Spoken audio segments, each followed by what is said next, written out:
정말로 믿기 힘든 일들이 벌어졌습니다. 미국에서 엘리트로 손꼽히며 상위 1%의 삶을 살던 한 여성이 한국으로 인해 인생이 180도 뒤바뀌었다고 합니다. 끝도 보이지 않는 비행 속 11,000km나 떨어져 있던 한국에서 기적을 만나게 되었던 그녀의 충격적인 이야기 지금 바로 시작합니다. 안녕하세요. 저는 미국에 살고 있는 청년 제니슨이라고 합니다. 주위 사람들은 저를 보며 늘 이렇게 말해요. 제니슨은 좋겠다. 아무것도 안 하고 숨만 쉬며 살아도 물려받을 유산이 도대체 얼마야? 저를 보며 이렇게 말하는 이유가 있기는 합니다. 바로 제 집안 배경 때문인데요. 저는 어려서부터 할머니, 할아버지, 그리고 부모님과 함께 살았습니다. 저희 할머니, 할아버지는 모두 의사셨고 부모님도 마찬가지로 의사이시죠. 한마디로 저희 집안은 대대로 내려오는 유명한 치과병원 집안입니다. 할머니, 할아버지께서는 평생을 바치신 치과병원을 부모님께 물려주시고 은퇴를 하셨어요. 은퇴를 하셨어도 그동안의 재산이 충분하셨던 두 분이시고 또 워낙 유명한 치과병원이라 부모님께서 물려받으신 후에도 여전히 재정 상황은 좋았습니다. 그렇기에 부족함 없이 자라온 것도 사실이고 제가 뭔가를 하겠다 했을 때 집안 어른들 중 누구도 말리지 않으셨어요. 제게 지원은 그야말로 빵빵하게 해주셨습니다. 의사 집안이니 제 직업은 당연히 의사일 거라 생각하실 테지만 전 자유로운 삶을 추구하는 예술가예요. 이곳 저곳을 누비고 다니며 그곳에서 영감받은 느낌을 살려 그림을 그리곤 합니다. 처음에는 그렇게 그린 그림을 제 창고에 전시를 해두거나 쌓아뒀는데 어느 날 우연히 창고를 보여준 친구로부터 제 삶은 바뀌게 되었어요. 제니슨, 도대체 이렇게 좋은 그림을 왜 창고에서 짐짝 취급하고 있는 거야? 나였다면 당장 가치 있는 그림을 팔 것 같은데? 내가 봤을 때 이 그림들만 팔아도 제니슨 너 몇 년은 일 안 하고 먹고 살 것 같은데? 누가 내 그림을 돈 주고 사겠어? 나도 팔면 좋기야 하지만 아무도 안 살 것 같아서 그냥 안 팔고 저러고 있는 거지 뭐. 한번 도전이라도 해봐. 도전을 해봐야 그 결과를 알지. 내가 너 친구라서가 아니라 진짜 예술성이 있는 작품들인데 이렇게 창고에 있는 게 안타까워서 그래. 그리고 아무리 너희 집에 돈이 많다고 해도 제니슨 너도 내 스스로 돈 벌고 싶은 욕심 있는 거 아니었어? 이왕이면 네가 하고 싶은 일 하면서 돈도 벌면 더 좋잖아. 우선 도전이라도 해봐. 내가 적극 응원할게. 친구의 말을 듣고 솔깃했습니다. 전 그저 그림을 좋아하는 배고픈 예술가였을 뿐이라 가족들과 친구들을 제외하고는 제가 뭘 하면서 사는지 몰랐거든요. 그런데 제 그림이 판매가 된다면 오히려 더 제 가치를 인정받을 수 있는 기회이니 저는 솔깃하는 마음으로 판매를 해봤습니다. 그 결과 처음에는 미약했지만 점점 제 그림에 대한 가치를 인정받아 사람들은 제 그림을 사고 싶어 대기까지 하는 지경이 왔죠. 그렇게 전 친구의 조언 덕분에 예술가로서 크게 성장할 수 있었습니다. 집안에서는 제가 그림을 그린다는 것에 다소 아쉬움이 있었어요. 공부도 꽤 잘했기에 당연히 의사로 성장할 줄 알았던 제가 갑자기 그림을 그린다고 하니 말이죠. 그러나 말리지는 않았고 적당히 응원을 해주는 분위기였습니다. 제가 아예 돈도 벌고 성공을 하니 모두 입을 모아 칭찬을 해주기도 했죠. 역시 제니스는 너는 재능을 살려서 성공했구나. 의사가 아니면 어떠니? 너가 행복하면 그만이지. 엄마 아빠가 병원을 물려줄 수 없다는 게 조금 아쉽지만 행복하면 됐다. 부모님이 이렇게 저를 응원해 주시니 더 기뻤습니다. 저희 부모님은 자식들이 어떤 길을 선택하든 늘 아낌없이 지원을 해주시고 묵묵히 기다려 주셨어요. 솔직히 제가 원하는 인생을 살 수 있었던 것은 부모님 덕도 있지만 여동생 덕분도 있었습니다. 아무리 그림을 그리며 살고 싶었다고 한들 여동생 직업이 대단하지 못했더라면 저는 다 접고 전문직 종사자로 살았어야 했다 생각해요. 그것이 자식된 도리라 생각했죠. 제 여동생은 어려서부터 공부만 하며 살았던 지독한 공부쟁이였는데 그렇게 한 결과 LA에서 유명한 변호사로 성장했습니다. 제 여동생이지만 제가 봐도 정말 멋지더라고요. 한 자식이라도 폼나는 직업을 가졌으니 전 그 덕을 보며 제가 원하는 인생을 살 수 있었다고 생각합니다. 늘 똑같이 굴러가는 하루를 살던 어느 날 저희 가족에서 큰 변화가 생겼어요. 바로 저희 집 근처에 한국인 가족들이 이사를 온 겁니다. 저희 동네는 미국에서도 알아주는 부촌 동네이고 돈 있는 한국인이라고 해도 쉽게 덤비지 못하는 동네라 관심이 더욱 갔어요. 유심히 관찰을 하며 보니 엄마, 아빠, 자녀 2명인 4인 가족이 왔더라고요. 한국인이라는 것도 신기했고 새 이웃이 생기는 것도 좋아서 저희 가족은 이사 후 먼저 인사를 갔습니다. 저쪽 노란 대문집에 살고 있어요. 한국인 가족들이 이사를 왔다니 너무 신기하고 좋네요. 이웃끼리 앞으로 잘 지냈으면 좋겠어요. 저희 가족은 3대가 사는 집이고 언제든 저희 도움이 필요하면 도움 청하세요. 아, 네. 먼저 인사 와주셔 감사합니다. 사실 이 동네가 좋은 동네인 건 알지만 한국인들이 없다고 해서 망설이긴 했었거든요. 그런데 이사 첫날부터 이렇게 따뜻한 이웃을 만나 정말 다행이라는 생각이 드네요. 잘 부탁드릴게요. 그 이후부터 저희 가족과 한국인 가족은 꽤 가깝게 지내게 되었어요. 한국인 가족의 자녀들을 보면 마치 어린 시절의 저와 여동생의 모습이 떠올라서 제가 더 챙기곤 했습니다. 한국인 가족 집에 대해서 이야기도 들을 수 있었죠. 알고 보니 남편분은 아예 미국으로 온 것은 아니고 잠시 한 달간 휴가를 내고 왔다고 했습니다. 남편분은 한국에서 유명하다는 빅5 대학병원 의사셨고 자리를 비울 수 없어서 미국으로 아주 이민을 올 수는 없는 상황이었죠. 애들 교육 문제로 온 한국인 가족들은 결국 엄마가 미국에서 아이들과 지내고 아빠가 종종 미국으로 들어오는 걸로 결정을 했다고 했습니다. 한 가족이 떨어져 지내는 게 얼마나 슬픈 일입니까? 더군다나 타국에 아이들과 아내만 두고 한 달 뒤에 떠나려니 걱정이 크다고 하셨죠. 한 달도 병원에 사정 말하고 겨우 휴가를 낸 건데 막상 와보니 한 달이 너무 짧게만 느껴지네요. 애들이랑 아내가 미국에서 적응을 잘 할 수 있을지 걱정도 크고 아무래도 제가 없이 지내야 한다는 게 마음에 걸려서 참 복잡하네요. 그래도 애들이랑 아내 자리 잡는 걸 도우려고 왔는데 여기서 이렇게 좋은 이웃이 바로 집 근처에 있다니 정말 마음이 놓입니다. 저 역시 덕분에 하루하루 너무 재밌게 시간을 보내고 있어요. 저도 남편분과 대화가 잘 통했지만 저희 부모님과 남편분은 대화가 더욱 잘 통했어요. 전문과는 달랐지만 그래도 같은 의사 집안이라 그런지 서로 척하면 척일 수준으로 대화를 이어갔습니다. 무엇보다 함께 자주 시간을 보내면서 느낀 것은 한국 가족들은 정말 친절했다는 거였어요. 대화를 할 때 상대의 말에 공감도 아낌없이 해주고 또 적절한 배려까지 섞인 그 대화들은 너무 편했습니다. 남편분도 아내분도 심지어 아이들까지도 영어를 다 사용할 수 있어서 한국어를 몰라도 소통하는 것에 전혀 문제가 없었어요. 저희는 한 달이라는 시간 동안 아주 깊숙한 아이로 물들어가고 있었고 많은 일이 있었습니다. 한식에 대한 매력을 전혀 모르는 저희를 위해 아내분은 반찬과 찌개 등을 해다 주시곤 했어요. 이건 미역줄기, 이건 시금치 볶음이고 김치찌개도 조금 해서 와봤어요. 김치찌개는 살짝 매콤할 수 있으니까 조심해서 드셔야 해요. 제가 저번에 드린 쌀 있죠? 흰쌀밥해서 같이 드세요. 아주 맛이 좋을 거예요. 저번에 제육볶음 드시고 맛있다고 하셔서 김치찌개도 드실 수 있겠구나 싶어서 조금 넉넉히 해봤어요. 세상에 감사해요. 매번 이렇게 맛있는 걸 해주셔서 어떻게 해야 할지를 모르겠네요.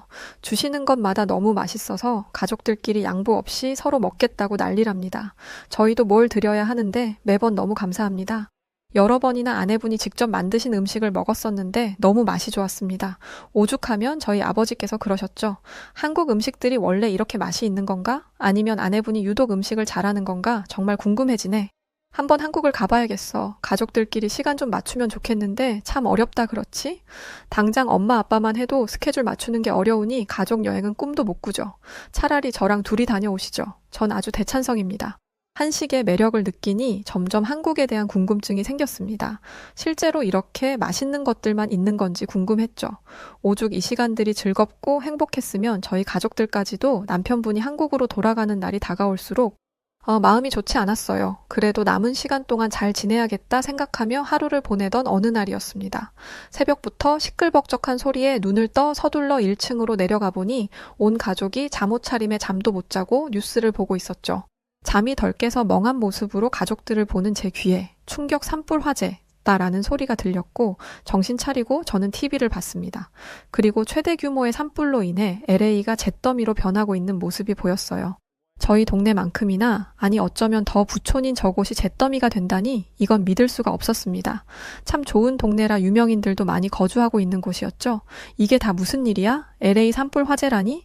아무리 강풍이 분다고 하지만 어떻게 LA를 집어삼킬 수가 있지? 이거 지금 실제 상황 맞죠? 저 많은 사람들은 다 어디로 대피를 하는 거예요? 전 아무 생각 없이 LA 산불 화재에만 집중하고 있을 때 가족들은 모두 한 곳에 집중하고 있었습니다. 바로 LA에서 유명 변호사로 있는 제 여동생이었죠. 생각해보니 저 동네는 제 여동생이 살고 있는 동네였습니다. 제나한테 무슨 일이 생긴 게 분명해. 애가 연락을 안 받잖아. 동네 불이 저렇게 난 걸 우리가 보면 걱정할 걸 알아서 바로 연락했을 텐데 지금까지 연락이 없는 거 보면 문제가 생긴 게 확실해. 이렇게 있을 게 아니라 당장 저기로 가야겠어. 가족들은 그야말로 난리가 났어요. 이어 뉴스에서는 동생이 사는 그 동네까지도 화마가 집어삼켰다며 실종자를 제대로 파악할 수 없다고만 반복해서 말했습니다. 저희 어머니는 그 뉴스 소식을 접하고 기절까지 하셨어요. 당장 동생의 생사 여부를 확인해야 했습니다. 전 정신이 나간 가족들에게 소리쳤죠. 모두 잠시 조용히 해주세요. 지금 우리끼리 이렇게 울고불고 한다고 해서 제나 소식을 들을 수 있는 게 아니잖아요. 모두 같은 마음이니까 정신 차리고 이성적으로 생사 여부부터 천천히 확인해봐요. 우선 아버지랑 제가 다녀올 테니 어머니랑 할머니, 할아버지는 집에서 제나 연락이나 제나가 올 수도 있으니 기다려주세요. 어딜 가려는 거야, 제니슨? 너까지 잘못되면 엄마 아빠 정말 못 살아 알지? 제나를 찾는 건 좋은데 몸 조심해야 해. 지금 산불이 퍼지는 속도를 어림잡을 수도 없는 수준이라잖아. 그리고 저 근처로 진입하는 것 자체가 불가능하다는데 그건 알고 움직이려는 거지? 걱정 마세요. 제나 이렇게 쉽게 안 가요. 꼬맹이 때부터 얼마나 강인했는지 기억하시죠? 제나 무조건 집으로 올 거예요. 전 그렇게 믿어요. 사실 자신은 없었지만 어떻게든 동생을 집으로 데려오겠다고 말을 하고 아버지와 길을 나섰어요. 그러나 어딜 가도 다 막혀 있었고 진입조차 어려운 수준이었죠. 심지어 생사 여부는커녕 당장 저 동네에 몇 명의 사람들이 있었는지조차 파악을 못하고 있었습니다. 속이 터질 것 같았죠. 도저히 방법이 없는 이 상황에 동생 없이 집으로 간다니 가족들이 더 걱정할 게 눈에 보여서 쉽사리 들어가지도 못했습니다. 바로 그때였습니다. 집에서 전화가 한 통 걸려왔죠. 동생이 집으로 왔다는 소식을 듣자마자 저와 아버지는 당장 집으로 향했어요. 집으로 가서 보니 동생의 상태는 정말 좋지 않았습니다. LA 산불 화재로 인해 동생의 집은 모두 불타버렸고 급하게 대피를 하긴 했으나 연기를 너무 많이 마신 상황이라 치료가 필요하긴 했어요. 그래도 정말 이 정도면 천운이라며 가족들은 동생을 위로했지만 동생은 달랐습니다. 내가 여태껏 이룬 모든 것이 한순간에 불타버리고 말았어. 정말 긴 시간 변호사로 일하며 열심히 돈을 벌었고 또 모아서 산 내 집이었는데 그게 불에 다 타버리고 말았어. 난 이제 어떻게 살지? 동생은 우울감도 심했고 컨디션도 좋지 않았죠. 동생의 감정 역시 공감해야 했지만 저와 가족들은 우선 병원 치료가 시급하다 판단하여 병원으로 데려갔습니다. 그런데 이미 LA 산불로 인해 미국 병원 시스템은 포화를 떠나 마비가 된 수준이라 당장 치료를 받을 수 없었어요. 그래도 내일은 또 그 다음 날은 가능하겠지. 그렇게 기다리기만 했지만 치료를 받을 수 없었습니다. 결국 동생의 의견대로 가족들은 치료를 포기하고 동생의 심신 안정과 회복에 노력을 했죠. 제 동생 소식을 듣고 걱정된 한국인 가족들도 잠시 인사를 할 겸 들리기도 했어요. 평소에 동생도 저희에게 한국인 가족 얘기를 많이 들어서 그런지 낯설게 여기지 않았죠. 동생은 꽤 힘들어하면서도 어떻게든 극복하려고 힘을 내기 시작했어요. 이렇게 긍정적인 모습을 보니 저희도 마음이 놓이기 시작했죠. 마침 한국인 남편분이 곧 한국으로 돌아갈 시간이 다가오고 있어서 함께 바베큐 파티를 하게 되었습니다. 동생은 힘들면 쉬라고 했으나 본인도 함께 시간을 보내고 싶다 하여 다 같이 즐겼죠.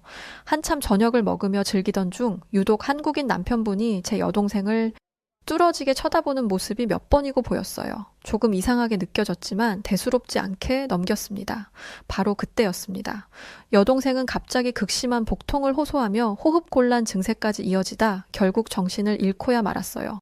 그 모습에 모두 패닉 상태에 빠져 정신이 없던 와중에 한국인 남편은 당장 병원에 가야 한다며 앞장섰습니다. 이어 저희 부모님과 할머니, 할아버지까지 모두 나서서 급히 진단을 하며 차 태워 병원으로 향했어요. 저 역시 정말 이러다 동생에게 큰일이라도 날까봐 눈물이 눈앞을 가렸는데 정신을 차리려 노력했습니다. 그렇게 겨우 도착한 미국 병원은 동생을 당장 치료해줄 상황이 아니었어요. 사람은 너무나 많았죠. 당장 동생은 매우 위중한 상태였지만 미국 병원에서는 이보다 더 위중한 사람이 많다며 우선 대기를 하라는 식의 안내뿐이었습니다. 결국 분노한 저희 아버지께서 한 소리를 하셨죠. 사람이 다 죽어가는데 이보다 더 위중한 환자가 어딨습니까? 내가 내 딸을 봐달라고 소리치는 게 아니라 의식을 잃은 이 환자를 봐달라고 하는 건데 의식 없는 환자도 내팽겨칠 만큼 더 급한 환자가 널렸다는 겁니까? 그제야 제 동생을 봐주기 시작했고 분주한 의료진들의 모습에 더욱 불안했습니다. 그래도 한편으로는 동생을 봐주고 있으니 이제 괜찮을 거라고 서로가 서로를 위로하며 대기를 했어요. 그런데 생각보다 너무 빨리 동생이 나오는 겁니다. 그래서 물어보니 제대로 검사를 하지는 않았고 간단한 진료와 당장의 조치만 취해줬다고 했죠. 한마디로 미국에서는 그 이상의 치료를 해줄 수 없는 상황이었습니다.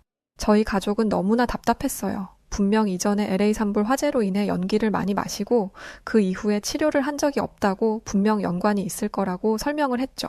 그럼에도 불구하고 의식까지 잃은 환자를 이렇게 대충 조치만 취하는 건 아니라고 생각했습니다.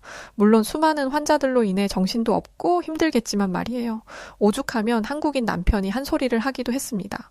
아무리 참사로 인해 환자가 많아서 정신이 없다고 해도 어떻게 위급 환자 구분조차 안 하고 저렇게 막무가내로 진료를 하는지 솔직히 조금 놀랐습니다. 우선 연기를 많이 마시면서 분명 폐, 호흡기, 질환 쪽에 무리가 갔을 거예요. 복통도 단순히 배가 아픈 게 아닐 것 같아서 마음이 불편한데 물 좀 많이 마시는 것도 조금은 도움 될 겁니다. 혹시라도 또 문제 생기면 제게 꼭 말해주세요. 저희 부모님도 그 말씀 하시더라고요. 폐 쪽에 문제가 있어서 저렇게 힘들어하는 것 같다고요. 근데 그러면 정말 큰일인데 미국에서는 당장 치료는커녕 검사도 못하니 답답하네요. 말씀처럼 문제 생기면 연락드릴게요. 감사해요. 동생은 예전과 같은 모습은 없었지만 그래도 힘을 내서 하루하루를 살아보려 노력은 했어요. 그 와중에도 복귀를 해야 한다는 의지와 불에 타버린 집을 어떻게 보상받을 수 있는지 등을 면밀하게 알아보기 시작했죠. 차라리 전 동생이 저렇게 뭔가에 집중하고 있는 모습이 마음이 놓였습니다. 부모님은 병원 일을 저는 또 그림 작업을 해야 했기에 내내 동생 곁을 지킬 수는 없었어요. 그래도 회복한 모습이 보여 가족들은 어느덧 각자의 일상으로 돌아갔습니다. 앞으로 닥쳐올 일이 뭔지도 모른 채 말이죠. 모두가 집을 비운 어느 날 동생이 아프다는 소식을 알고 있는 한국인 아내분은 호흡기에 좋다는 음식들을 해서 저희 집에 오셨죠. 평소 문을 잘 안 잠그고 사는 편이고 안에 있을 때 밖에 사람이 온지 모를 때가 있어요. 한국인 가족들처럼 저희 집에 자주 오는 손님들은 문이 열려 있으면 그냥 들어오곤 합니다. 그날도 아내분은 음식을 들고 저희 집에 들어오셨는데 사람이 없는 걸 알고 나가려던 바로 그때였어요. 1층 계단 입구 쪽에 동생이 쓰러져 있는 걸 목격하셨죠. 바로 저희 가족에게 연락을 주셨습니다. 제가 음식 드리려고 집에 왔다가 제나 씨가 의식 잃고 있는 걸 발견했어요. 우선 지금 병원으로 이송 중이니 그쪽으로 오세요. 저번에 갔던 병원은 조치가 너무 엉망이라 들어서 다른 곳으로 가고 있거든요. 저랑 남편이 제나 씨 보살피고 있을 테니 걱정 마시고 얼른 오세요. 그렇게 한국인 부부의 도움을 받아 제 동생은 미국 다른 병원으로 급히 이송했고 이전보다는 더 좋은 상황이겠지 기대를 했어요. 적어도 2번이나 쓰러졌다고 하면 검사는 해줄 거라 믿었습니다. 그러나 이 미국 병원 시스템에 또 다시 좌절하고야 말았어요. 동생의 상태가 매우 심각한 수준이라며 검사를 했는데 절망적인 말을 했죠. 이건 지금 병원에서 할 수 있는 게 없어요. 산불 화재로 연기를 너무 많이 마신 게 맞네요. 폐 쪽이 아주 엉망이에요. 그런데 문제는 바로 치료를 못해서 폐뿐 아니라 호흡기 쪽에 다 들러붙어서 호흡 자체를 방해하고 있네요. 안타깝지만 해드릴 수 있는 게 없습니다. 정말 믿을 수 없는 말이었습니다.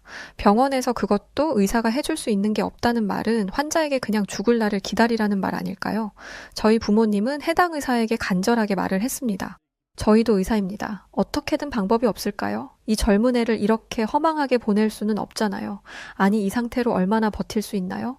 저도 최선을 다하려 했지만 할 수 있는 게 없으니 답답하네요. 그 기간도 상태에 따라 너무 달라서 제가 정확하게 말씀드릴 수는 없어요. 부모님은 마지막 의사의 말까지 듣고 좌절을 하셨어요. 한참 아무 말도 없이 저희 가족은 멍하니 있었습니다. 이렇게 정말 제나를 보내야 한다고? 지금 이게 현실이 맞는 건가? 그래도 미국이 강대국인데 여기서 치료를 할 수 없다는 건 말도 안 돼. 현실을 부정하고 싶었어요. 가족들 모두 정신이 반쯤 나가 있을 때 한국인 아내의 돌발 행동에 모두 당황했습니다. 아내분은 갑자기 남편분에게 전화를 걸었죠? 현재 제 동생의 상태에 대해서 말해주고 남편분에게 한참 동안 무슨 말을 듣고 있었습니다. 그렇게 전화를 끊고 저희에게 말했어요. 당장 한국으로 갈 준비하세요. 바로 집으로 가서 짐 싸서 당장 오늘이라도 떠날 수 있도록 준비하세요. 모두 갈 필요 없어요. 보호자만 가도 괜찮습니다. 갑작스러운 아내분의 발언에 가족들은 모두 어안이 벙벙했습니다. 이어 설명을 해주셨어요. 당장 치료를 해야 하는 상황인데 여기 미국에서는 아무것도 할 수가 없고 그럼 제 동생은 목숨까지 위험한 상황이었죠. 그러니 한국인 남편분이 있는 그 병원으로 가서 당장 치료를 하자고 하셨습니다. 저희가 바로 치료를 할 수 있도록 해준다면서 말이죠. 그런데 솔직히 전 이 제안이 반갑지는 않았습니다. 솔직한 말로 미국은 강대국이죠. 한국이 아무리 대단하다고 한들 선진국이라 한들 강대국인 미국보다 뛰어날까 싶었습니다. 한마디로 미국에서도 못한다는 걸 한국에서 한다는 것 자체가 의심스러웠죠. 그 말 한마디를 믿고 온 가족이 한국으로 갔다가 더 큰 실망을 하는 것도 싫었고 무엇보다 컨디션이 좋지 않은 동생이 의미 없는 장시간 비행을 하는 것도 걱정이었어요. 한국인 아내분은 주저하는 저희를 보고 우선 1시간 정도 여유가 있으니 생각을 해보고 연락을 달라고 하셨습니다. 그렇게 아내분이 집으로 돌아가시고 전 바로 입을 열었어요. 정말 마음은 고맙고 감사하지만 전 솔직히 한국까지 가는 건 아니라고 생각하는데 모두 생각이 어떠세요? 미국만큼 강대국인 나라는 없잖아요. 그렇게 아내분이 집으로 돌아가시고 전 바로 입을 열었어요. 제가 이렇게 말을 하니 할아버지도 말씀하셨죠. 그래, 나도 이건 제니 쓴 생각이랑 똑같다. 내가 40년을 넘게 의료직에 있었는데 미국에서 못 잡는 걸 한국에서 잡는다는 건 참 터무니없는 소리 같다. 어설프게 움직였다가 제나 상태만 악화될 수도 있으니 한국으로 가는 건 아니라 생각한다. 차라리 내 후배들한테 연락을 해보마. 혹시 가능할 수도 있으니 말이야. 할아버지의 말씀에 모두 조용해졌습니다. 그런데 바로 그때 어머니는 한참을 고민하시다 이렇게 말씀을 하셨습니다. 제 생각은 달라요, 아버님. 당장 오늘 밤 비행기로 한국을 가야겠습니다. 예전에 한국이 어땠는지 몰라도 요즘의 한국 의료 시스템은 세계에서 알아주는 수준이에요. 실제로 타국에서 생명이 위급한 환자들이 한국으로 가서 치료받고 살아나는 걸 한 2번 들은 게 아니거든요. 더군다나 우리 제나는 지금 미국에 있어봤자 죽는 날 기다리는 것 말고는 할 수 있는 게 없어요. 만약 한국에서 어렵다고 해도 끝까지 해볼 수 있는 건 해봐야겠어요. 저는 엄마니까요. 한국까지 가는 비행 시간도 만만치 않은데 저 아픈 애를 데리고 어딜 가겠다는 거야. 내가 은퇴를 했어도 치과 분야지만 그래도 니들보다 더 오랜 시간 의사로 밥 먹고 살았다. 내 말 들어라. 죄송해요, 아버님. 이번 아버님 말씀은 들을 수가 없네요. 심지어 한국에서 알아주는 큰 대학병원 교수가 바로 저기 있는데 아니 그 교수가 직접 도와준다는데 이렇게 좋은 기회를 왜 놓쳐요? 제가 제 딸 살려서 올 겁니다. 어머니의 완강함에 가족들 모두 아무 말을 할 수 없었습니다. 어머니는 저 말을 끝으로 급하게 짐을 싸기 시작하셨어요. 그러면서도 말씀하신 게 한국인 남편분이라면 정말 믿을 수 있다고 믿고 한국으로 가서 꼭 살려서 오겠다고 하셨죠. 사실 이렇게 된 이상 저 역시 따라가지 않을 수 없어서 결국은 부모님과 제가 함께 가기로 했습니다. 감사하게도 한국인 남편분은 아직 미국에서 남은 시간이 있었는데 저희와 함께 한국으로 넘어와 주셨어요. 도착하자마자 남편분 병원에서 검사를 할 수 있도록 미리 동선 체크도 다 해주셨죠. 그렇게 검사를 모두 마치고 저희 가족들은 1인실에서 대기를 하고 있었습니다. 그리고 한국인 남편분은 이렇게 말씀해 주셨어요.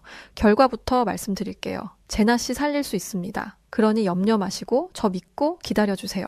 상황이 정말 심각한 건 맞아요. 이걸 제때 치료만 받았어도 이렇게 심해지지 않았을 텐데 참 안타깝네요. 통증도 극심했을 거고 호흡도 어려워서 많이 괴로웠을 겁니다. 제가 예전에 제나 씨 모습으로 돌려놓을게요. 그렇게 한국인 남편분은 제 동생의 회복에 집중하셨고 놀랍게도 동생은 말끔하게 회복을 했습니다. 미국에 있었더라면 곧 죽었을 동생이 다시 예전의 모습을 되찾고 웃음을 지으니 그걸 보는 것만으로도 눈물이 났어요. 한국의 의료기술은 정말 미친 수준이었습니다.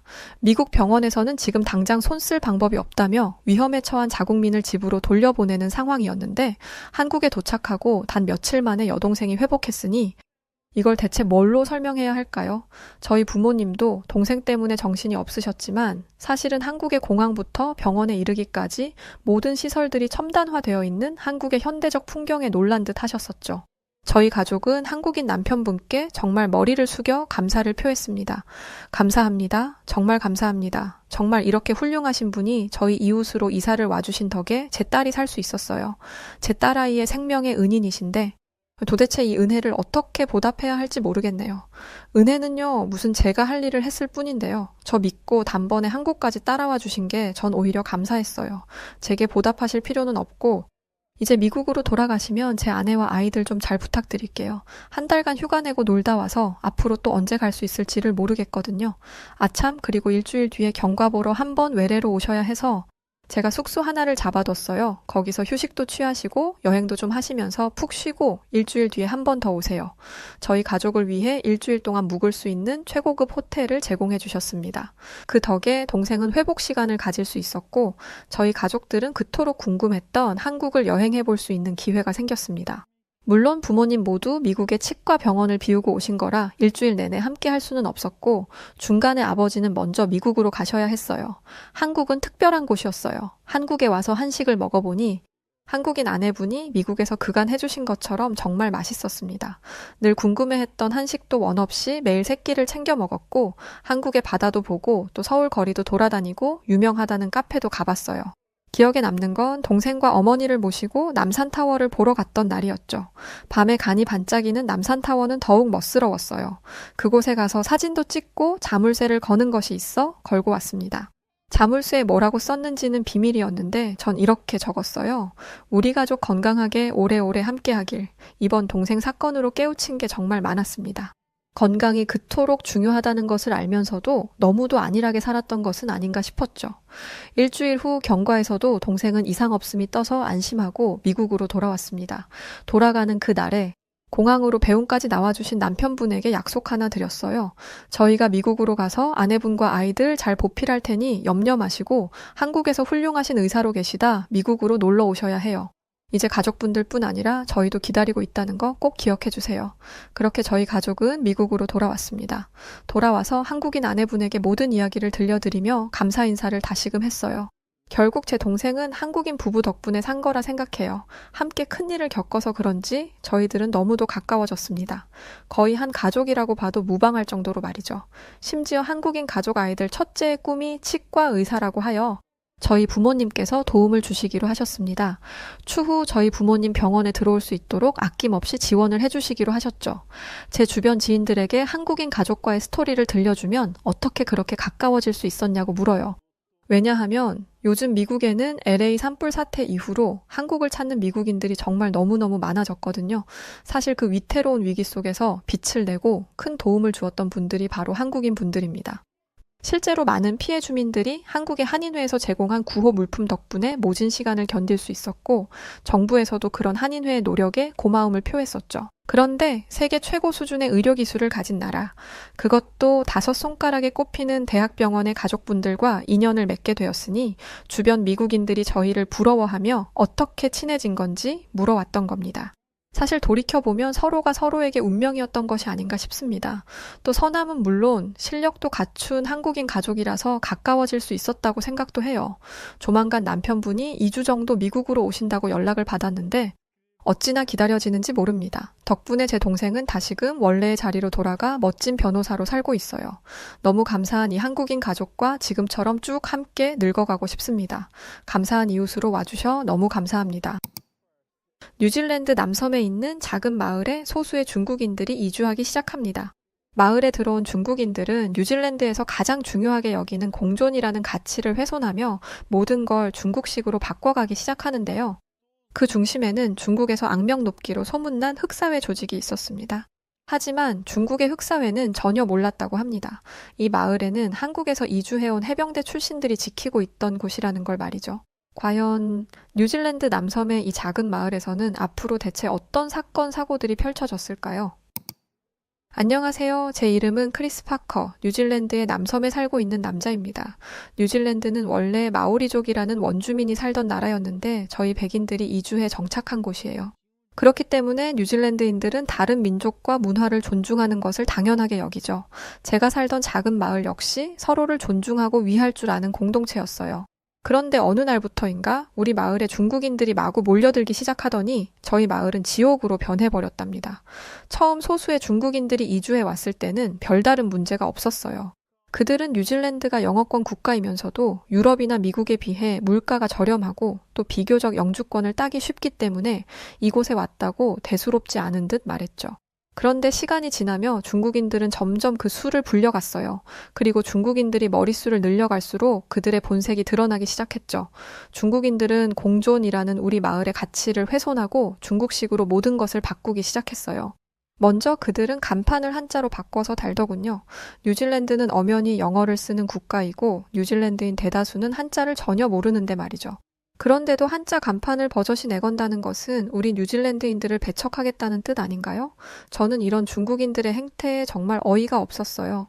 뉴질랜드는 이 땅의 원주민인 마오리족을 존중하는 뜻으로 거리에 있는 대부분의 간판에 영어와 마오리족 언어를 함께 써둘 정도로 공존을 중요하게 여기는 나라인데 이방인에 불과한 중국인들이 우리나라를 망치는 것 같아 참을 수 없이 화가 났죠. 그런데 정말 저를 분노하게 만들었던 것은 동물과 식물을 대하는 중국인들의 태도였어요. 뉴질랜드 사람들은 동물과 식물을 정말 아끼고 사랑해요. 키위가 주요 수출품인 것은 물론 혹여 자연을 해치기라도 할까 공장도 잘 짓지 않고 뉴질랜드인 스스로를 가리켜 키위라고 부를 정도죠. 우리가 자연을 아끼는 만큼 뉴질랜드는 다른 어떤 나라들보다 깨끗한 환경을 자랑하는 국가라고 자부해요. 그런데 중국인들은 깨끗한 환경을 보존해야겠다는 생각 자체가 없는 사람들이더군요. 그들은 마라탕이라는 음식을 먹으며 출처를 알 수 없는 이상한 식재료를 사용했고 음식물 쓰레기와 일반 쓰레기를 마구잡이로 섞어서 버려댔어요. 결국 얼마 지나지 않아 아름답고 깨끗했던 우리 마을은 비위생적인 쓰레기 천지가 되어버렸죠. 그러자 우리 마을은 인근에서 차이나 시티로 불리며 집값과 땅값이 뚝뚝 떨어지기 시작했어요. 동시에 월세 비용도 저렴해졌는데 그렇게 되자 모범적인 시민이라고 할 수 없는 사람들이 우리 마을에 몰려들기 시작했죠. 자연히 우리 마을에는 범죄가 발생하는 일이 늘었고 어느새 오후 5시만 되어도 상점들이 문을 닫고 도심이 텅 비어버리게 되었답니다. 평소 같았으면 활기차게 길거리를 오고 갔을 직장인들의 모습도 사라진 지 오래였죠. 그 대신 길거리를 채우고 있는 것은 노숙자, 아니면 범죄자, 그도 아니면 중국인들이었습니다. 이들은 길거리에서 난동을 부리는 일이 잦았고 이들이 집중적으로 모여 사는 일대에서는 해가 지면 집 밖으로 나가지 말라는 말이 유행처럼 번지기도 했죠. 결국 인근의 상권은 위축되다 못해 완전히 죽어버렸어요. 그런데 문제는 여기서 끝이 아니었죠. 중국인들은 엄청난 자본력을 바탕으로 마을 인근의 규모가 큰 회사들을 사들였고 그 회사의 뉴질랜드 노동자들에게 갑질을 하기 시작했습니다. 예를 들어 원래 시간당 30달러를 받던 근로자들에게 갑자기 12달러만 주겠다고 통보를 하고 이를 거부하면 해고를 해버리는 말도 안 되는 짓을 벌였죠. 그러던 중 우리는 충격적인 사실을 알게 되었는데 그건 바로 우리 마을을 쑥대밭으로 만든 중국인들의 뒤에 악명 높은 중국 조폭, 흑사회가 있다는 것이었어요.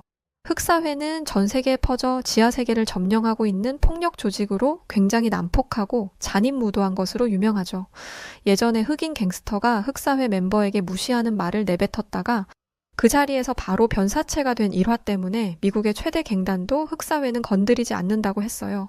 이들은 주로 중국 교민들을 이용해 지역을 장악하는데 먼저 중국 교민들을 특정 지역에 침투시켜 차이나 시티를 형성하고 상권을 장악한 뒤 흑사회가 무력과 악명을 이용해 그 지역을 완전히 점령해버리는 것이었죠.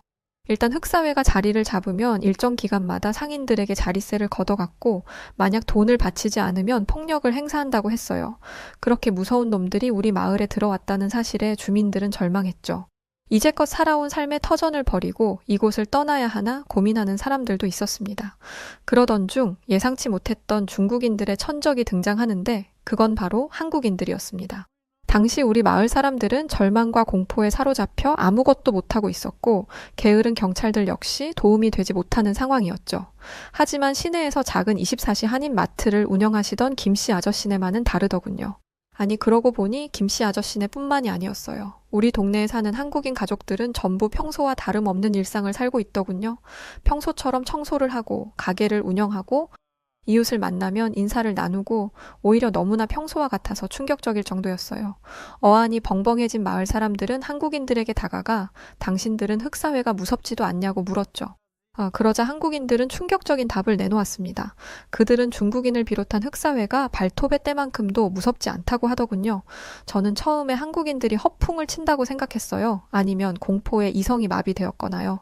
그런데 한국인들의 자신감에는 뚜렷한 근거가 있었습니다. 한국인들은 과거 이미 흑사회를 잘근잘근 짓밟아 버린 경험이 있더라고요. 지금으로부터 20년 전 세계로 세력을 확장해 가던 흑사회는 한국의 서울, 가리봉동 일대에도 조직원들을 보냈고 그 일대를 쑥대밭으로 만들기 시작했다고 해요. 그때만 해도 흑사회는 손쉽게 한국을 차지할 수 있을 거라고 생각했죠. 그렇게 각종 불법 사업에 뛰어들어 떼돈을 벌겠다는 단 꿈에 빠져있던 순간 생각지도 못한 일이 일어나고 맙니다. 흑사파 조직원 7명이 구속되고 25명이 불구속 입건되며 한국에서 흑사회가 완전히 괴멸되어버린 경이로운 일이 벌어진 것인데요. 이 사건의 뒤에는 한국인 특유의 단결력과 엄청난 전투력이 숨어 있었다고 합니다. 먼저 다른 국가의 상인들은 흑사회가 협박을 하면 그대로 무릎을 꿇어버리는데 한국의 상인들은 흑사파에게 겁을 먹기는커녕 그들에게 꺾이지 않는 기계를 보여주었다고 해요. 거기에 더해 흑사회 조직원이 숨어있는 장소를 신고하거나 자신이 목격한 것을 경찰에 적극적으로 증언하여 흑사파 일당을 소탕하는데 1등 공신 역할을 했다고 하더라고요. 여기에 발맞춰 압도적인 무력과 투철한 사명감을 가진 한국의 경찰들이 신속하게 출동하여 흑사회 조직원들을 박살낸 것이고요. 흑사회 놈들은 그 수법이 잔인하고 극악무도한 것으로 전 세계적으로 유명한데 그런 놈들을 한 방에 때려잡았다니 새삼 한국인들의 능력에 감탄하게 되더군요. 결국 저희는 믿을 것은 한국인밖에 없다는 결론에 도달하게 되었고 김씨 아저씨네를 비롯한 한국인들에게 부탁하기 시작했어요. 우리 마을을 좀먹고 있는 저 중국인들을 내쫓아달라고 말이죠. 그러자 김씨 아저씨는 이렇게 말씀하셨습니다. 중국인들은 끈질긴 경향이 있어요. 한번 이곳에 발을 들인 이상 쉽게 포기하지 않을 겁니다. 이건 긴 싸움이 될 거예요. 그래도 우리 모두 힘을 내서 싸워보도록 하죠. 한국인들은 위기가 닥치면 더 강해지거든요. 우리 절대로 나쁜 놈들에게 굴복하지 맙시다. 그날 이후 우리 마을 사람들은 변화하기 시작했어요. 중국인들에 대한 패배감과 두려움을 떨쳐내고 우리가 원래 살던 일상으로 돌아왔죠. 우리는 먼저 중국인들이 더럽힌 우리 마을을 깨끗하게 청소하기 시작했어요. 깨진 유리창이 있으면 튼튼한 유리로 갈아 끼우고 지저분한 낙서가 되어 있는 벽면은 깨끗하게 다시 칠했죠. 그러자 우범지대 같아 보여서 당장이라도 범죄가 일어날 것만 같아 보였던 우리 마을이 원래의 모습을 되찾기 시작했습니다. 사람들은 다시 활기를 띠고 거리를 걸어 다녔고 그럴수록 마을은 점점 더 안전해졌죠. 물론 그 과정이 쉽지만은 않았습니다. 부끄러운 이야기지만 백인들 중에는 동양인을 무시하는 인종차별주의자들이 있고 그들은 우리가 왜 열등한 동양인의 지시에 따라야 하냐며 비협조적으로 나왔죠. 그들의 무례한 태도에 화를 내거나 우리를 도와주는 것을 중단할 법도 한데 한국인들은 그러지 않았어요. 오히려 한국인들은 이성과 논리로 백인들의 억지에 맞섰죠. 나중에 알고 보니 한국인들은 대체로 높은 학력을 가지고 있을 뿐만 아니라 기본적으로 지능이 높다고 하더군요. 그런 똑똑한 한국인들 덕분에 우리 마을 사람들은 별탈 없이 하나로 똘똘 뭉칠 수 있었답니다. 이어서 한국인들은 다음 계획을 내놓았는데 그건 바로 중국인들이 장악한 시장을 다시 빼앗아 오는 것이었어요. 물론 합법적인 방법으로 말이죠. 한국인들이 내놓은 방안은 중국인들이 절대 따라할 수도 없고 강제로 빼앗아 갈 수도 없는 독창적인 것이었어요. 그게 뭔지 아세요? 바로 한국의 문화를 이용해 시장을 형성하는 것이었어요. 이것은 요즘 전 세계의 한국의 드라마와 음악, 음식, 패션 등 모든 것이 주목받고 유행하기 때문에 가능한 계획이었죠. 먼저 우리는 한국 스타일의 주점을 연다는 광고를 SNS에 대대적으로 했어요. 그리고 가게들에는 요즘 유행하는 케이팝을 크게 틀고 한국에서 인기 있는 메뉴인 해물파전, 떡볶이, 양념치킨들을 준비했죠. 잠시 후 우리가 올린 광고를 본 젊은 사람들이 하나둘씩 가게를 찾기 시작했고 우선 한국인들이 한국 스타일로 손님들에게 서비스를 제공하기 시작했어요. 우리는 그 모습을 잘 보고 배우기로 했죠. 그런데 한국인들이 손님을 대하는 방식은 뉴질랜드인들과 정말 다르더군요. 먼저 한국인이 운영하는 가게의 편리한 점은 테이블에 벨이 설치되어 있다는 것이었어요. 손님들이 직원을 부르고 싶을 때 그 벨을 누르면 띵동 소리가 나고 곧이어 재빠르게 직원이 달려와 주문을 받았는데 그건 정말 획기적으로 보였답니다. 사실 뉴질랜드 식당에서 직원을 부를 때는 난감한 경우가 많거든요. 아무리 불러도 직원이 못 듣는 경우도 있고 직원이 어디에 있는지 당초에 보이지 않는 경우도 있어서 말이죠. 그런데 한국의 테이블에는 벨이 있으니까 손님이 큰 목소리를 낼 필요도 없고 직원을 찾아 두리번거릴 필요도 없어서 매우 편리해 보였어요. 나중에 알아보니 한국인들은 편리함과 효율성을 굉장히 중요하게 여긴다던데 그래서 이런 센스 있는 발명품이 만들어진 것 같았죠. 또 한국은 손님이 주문한 메인 메뉴 외에도 팝콘이나 젤리 같은 사이드 메뉴를 주고 그것들을 별도의 추가 금액 없이 계속해서 리필해 주더군요. 의아해진 저는 손님들이 사이드 메뉴만 계속 리필해 먹으면 가게 입장에서는 손해일 텐데 한국의 가게는 왜 이런 정책을 가지고 있는 거냐고 물었어요. 그러자 돌아오는 답은 전혀 생각지도 못한 것이었습니다.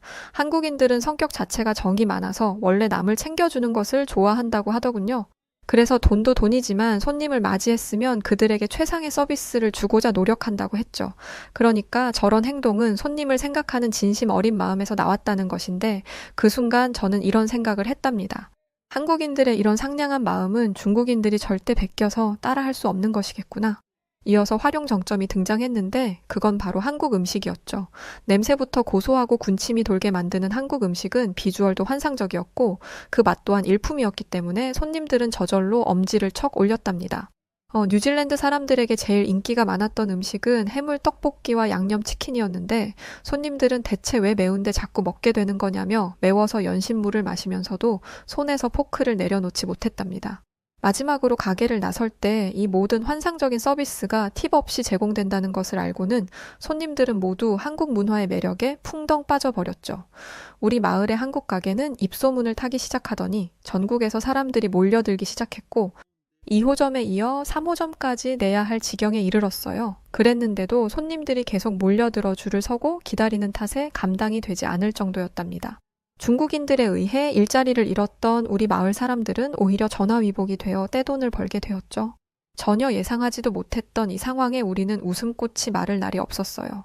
한국인들이 만들어준 이 기적에 정신을 차릴 수 없을 지경이었죠. 우리는 여기에서 안주하지 않고 위대한 한국 문화의 힘에 더 기대어 보기로 했어요. 김씨 아저씨에게 또 다른 아이디어가 없냐고 물었더니 잠시 고민하던 아저씨는 이렇게 말하더군요. 한국의 술인 소주와 막걸리를 팔아 이만큼 성공했으니 이번에는 한국의 전통차를 팔아볼까요? 그렇게 한국의 전통찻집이라는 다음 계획이 실행되었고 우리는 그곳에서 식혜와 약과를 팔기 시작했어요. 우리 마을은 이미 한국 문화로 유명세를 탔기 때문에 관광객들은 자연스럽게 전통찻집에도 호기심을 가졌고 이내 달큰한 식혜와 오묘한 약과의 맛에 빠져들었죠. 얼마 지나지 않아 한국 전통찻집 역시 대박을 쳤고 우리 마을은 연일 문전성시를 이루게 되었답니다. 얼마 전까지만 해도 악취가 진동하던 우범지대라고는 상상도 하지 못할 정도였어요. 마을 사람들은 한국인들에게 감사하며 기쁨의 눈물을 흘렸죠.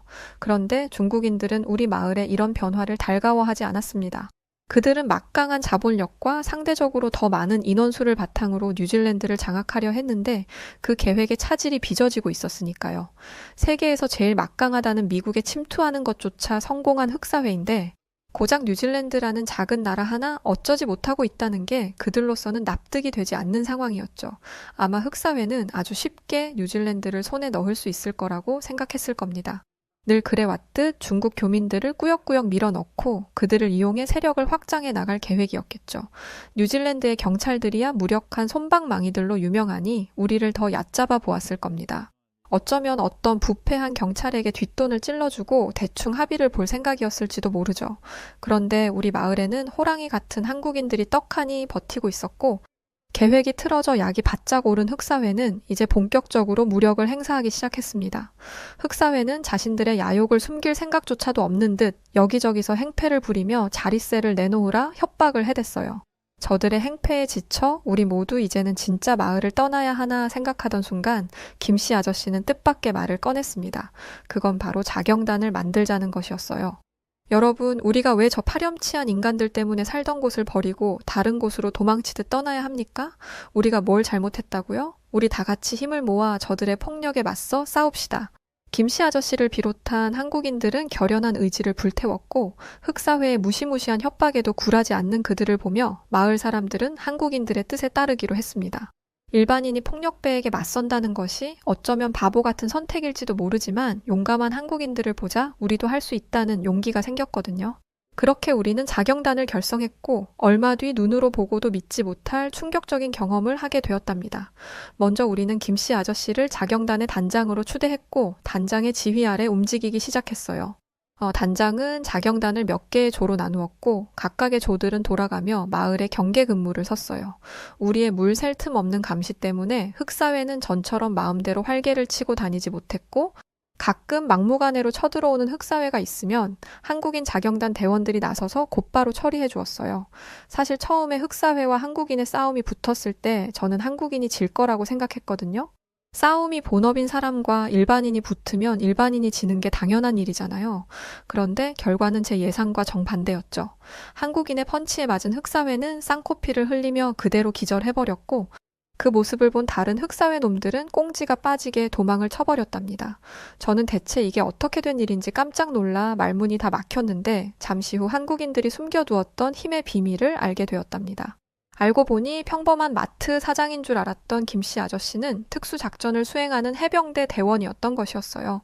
뿐만 아니라 다른 한국인 아저씨들 역시 모두 군대를 다녀온 경험이 있고 어렸을 때부터 태권도라는 무술을 배웠다고 하더군요. 군대에서 실제 전투 기술을 배운 한국인들과 그냥 동네에서 패싸움이나 찔끔찔끔 했던 중국 조직원들이 1대1로 붙었을 때 상대가 되지 않는 것은 물론 먼지나게 두드려 맞는 것은 당연한 일이었던 것이었어요. 게다가 한국인들은 지켜야 할 대상이 있으면 더욱더 강해진다고 하더군요. 이것은 평범한 싸움이 아닌 나와 우리 가족이 뿌리 내리고 살아갈 삶의 터전을 지키는 일이니 한국인들은 그 어느 때보다 진심이었고 그 어느 때보다 강해져 있었죠. 그런 한국인들을 상대하는 것은 단언컨대 목숨을 걸어야 하는 일이었을 거예요. 하지만 흑사회는 여전히 정신을 차리지 못했던 것인지 아니면 뜨거운 맛을 더 보고 싶었던 것인지 우리 마을에 대대적인 공격을 해왔습니다. 모두가 잠든 새벽 시간에 기습적으로 말이죠. 아마 흑사회는 자경단이 잠든 틈에 재빨리 해치워버릴 계획이었을 겁니다. 그런데 한국인이 이끄는 자경단을 건드리는 것은 정말이지 큰 실수였죠. 한국인 자경단은 이미 흑사회의 공격을 예측하고 경찰과 공조해 완벽한 대비를 하고 있었거든요. 대체 이게 무슨 영문인지 몰라 당황하던 흑사회의 그 얼빠진 얼굴이란 지금 생각해도 정말 웃기네요. 아, 저희가 어떻게 흑사회의 기습 공격을 예측할 수 있었냐고요? 그건 자경단의 박씨 아저씨 덕분인데 박씨 아저씨는 한국의 공대 출신으로 드론을 자유자재로 만진다고 하시더라고요. 박씨 아저씨의 드론을 통해 흑사회 놈들이 아지트에서 뭘 계획하고 있는지 전부 알 수 있었고 그동안 모아온 CCTV 자료를 더해 경찰에 신고할 수 있었죠. 완벽한 증거를 들이밀자 엉덩이 무겁기로 소문난 뉴질랜드 경찰도 움직일 수밖에 없었던 거고요. 다시 말해 흑사회 놈들은 처음부터 한국인들의 손바닥 위에서 놀고 있었던 거랍니다. 그렇게 뉴질랜드를 차지하려던 흑사회의 야심찬 계획은 완벽하게 실패로 돌아갔고 혼란에 빠진 흑사회 놈들은 온통 넋이 나간 채 체포되었어요. 이게 다 강하고 똑똑한 한국인들 덕분에 가능했던 일이죠. 이제 와서 하는 말이지만 흑사회 놈들 깜냥도 안 되면서 왜 한국인들에게 덤볐던 걸까요? 오르지 못할 나무는 쳐다보지도 말라는 옛말도 있는데 말이죠. 제발 이 일을 계기로 그들이 뭔가를 배웠기를 바랍니다. 그날 이후 우리 마을 사람들은 계속해서 마을을 가꾸어 나갔어요. 언제 다시 커다란 위기가 닥쳐와도 흔들림 없이 버텨낼 수 있도록 말이죠. 그리고 그 중심에는 한국인들이 있었어요. 한국인들은 마을 사람들이 나태해지려 할 때마다 강인한 정신력으로 우리를 이끌어 주었고 근면 성실한 그들은 존재 자체만으로 우리에게 귀감이 되어 주었답니다. 모두가 기피하는 우범지대에서 사랑받는 도시로 거듭난 우리 마을을 보며 새삼 감탄하고 있을 때 김씨 아저씨가 재미있는 이야기를 해주시더군요. 옛날에 한국은 세계에서 손꼽히는 가난한 나라였던 적이 있다고. 하지만 새마을 운동과 온 국민의 피땀 어린 노력으로 현재는 세계에서 손꼽히는 부강한 국가가 되었다고. 그것이 너무 자랑스럽다는 이야기였죠. 저는 한국이 그런 역사를 가지고 있었는지 몰랐기에 깜짝 놀랐죠. 현재 제가 아는 한국은 세계의 유행을 선도하고 10손가락 안에 드는 부유한 나라니까요. 저는 김씨 아저씨에게 이렇게 물었어요. 아저씨, 한국은 석탄이나 석유 같은 지하 자원을 가진 나라도 아니고 미국처럼 땅이 넓은 것도 아니고 중국이나 인도처럼 인구가 많은 것도 아닌데 무슨 저력이 있길래 성공할 수 있었던 거죠? 그러자 김씨 아저씨는 빙그레 웃으시더니 한국이 가진 저력은 한국인 그 자체라고 하시더군요. 한국은 그동안 수없이 많은 외세의 침략을 겪었고 IMF라는 경제 위기, 기름 유출 사건 등의 위기도 겪었지만 그 모든 위기들을 국민들이 하나 되어 이겨낸 엄청난 저력을 가지고 있는 국가이고 그 저력은 국민들로부터 나왔다고 설명해 주셨어요. 김씨 아저씨의 이야기에 빠져든 저는 더 자세히 이야기해 달라고 했고 아저씨는 이야기를 이어가셨죠. 옛날에 한국이 조선이라고 불리던 때였어. 그때 조선은 일본의 침략을 받았는데 상황이 어려워지자 백성들이 스스로 의병이라는 조직을 만들어 나라를 지켰지. 심지어 여자와 아이들도 돌을 들고 일본군에 맞서 싸워 대승을 거두기도 했어. 그 이야기를 들은 저는 감탄하지 않을 수 없었어요. 세상에 이렇게 멋진 민족이 또 있을까 싶더라고요. 한국인들은 그야말로 기적을 만들어내는 사람들인 것 같습니다. 한국과 한국인들에게 완전히 반해버린 저는 한국어 공부를 하기로 했어요. 한국에 대해 더 많은 것을 알고 더 많은 것을 배우고 싶어졌기 때문이죠. 그렇게 저는 바로 한국어 기초반에 등록했고 한국어 공부를 시작했답니다. 그런데 뒤늦게 어른이 되어 외국어를 배운다는 것은 결코 쉬운 일이 아니었어요. 게다가 한국어는 배우기에 굉장히 어려운 언어더군요.